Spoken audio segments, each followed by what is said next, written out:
Čaute, tu je Maťo a ja vás vítam pri sledovaní druhej epizódy na hru Clash of Clans. Takže v minulej epizóde sme mali ešte Town Hall 2, ale chvíľku som to hral a už máme Town Hall 3. Super, takže Archer Tower máme na leveli 3, kanóny tiež na level 3. Takže úplne geniálne som to rozohral a budeme v dnešnej časti pokračovať ďalej.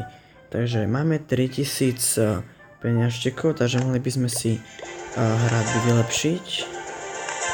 Dobre. A dáme spraviť vojakov. Samozrejme barbarianov. Dobre, a môžeme už a tak môžeme zničiť aspoň tento stromček. Toto zrýchlim. Keď mám dosť gemov. A ešte určite veľa získam. A teraz som získal jeden gem. Sice máme 9 hodín ešte štít, ale idem rovno zaútočiť. No, takže tohto by sme mohli dať. Ale má tam mortál celkom dobre postavené, tak radšej nie.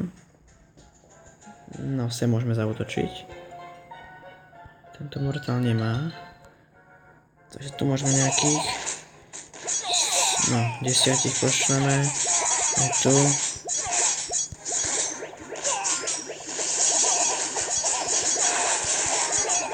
Tu ostatných nezničí Archer Tower. Sem cez boky a tak ďalej a tak ďalej.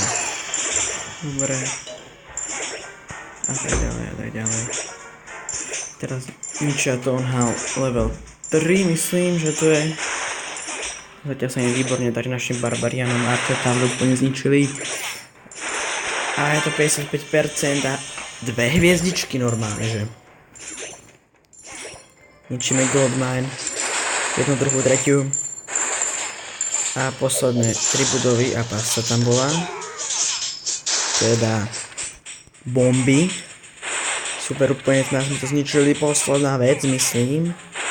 A je to tam a je to 3 hviezdičky, 100%. Úplne geniálne. No dobre, takže pozrieme, koľko máme peniazy teraz.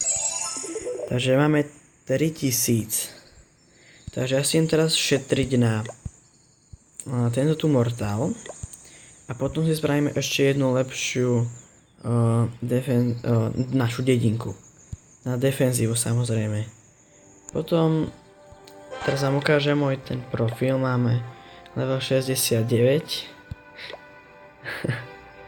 a takto zatiaľ vyzerám a v ďalšej časti by som vám ukázal niečo zasa z tohto, z Town Hall 8 a ukázal by som vám, že ako som mohol získať 2061 trofejí. Takže to vám ukážem, ako čo najrychlejšie získať trofej. A ukážem vám, ako útočiť dobre v Clan War, hlavne s čím a tak ďalej. Dobre, takže ja si myslím, že toto je z dnešnej epizódy všetko. Budem sa snažiť natočiť čo najskôr ďalšiu epizódu. A tí, ktorí nemáte klan a hľadáte ho, tak poďte k nám do klanu Zelovci a majte sa krásne. Čaute.